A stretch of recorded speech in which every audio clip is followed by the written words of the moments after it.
Bakit si Colonel Busita hindi pumirma sa impeachment ni VP Sara? Objective. One, nagkandak na investigation ang House of Representatives. Yung quadcom.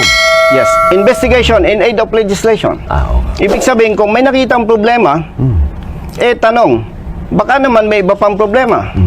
Confidential funds. Hindi naman Office of the Vice President lamang. So meaning, kailangan may nakita kang problema, magsulong ka ng batas na mariresolve yung problema. Why? O sige, assuming ipa-impeach natin si Vice President Sara, na-resolve ba yung problema? Makikinabang ba ang taong bayan? Hindi makikinabang ang taong bayan. Kaya po, tayo ay naninindigan na hindi tayo pumapabor sa impeachment. Pero linawin natin, hindi po kayo bata ng mga Duterte. Binanggit nyo kanina sa akin, hindi kung magkaibigan ba kayo, sanggang dikit ba kayo ng mga Duterte, o hindi nyo sila kilala? Kilala ko lang ang mga Duterte. Sa pangalan? Opo. Pero as in personal na close? Wala po.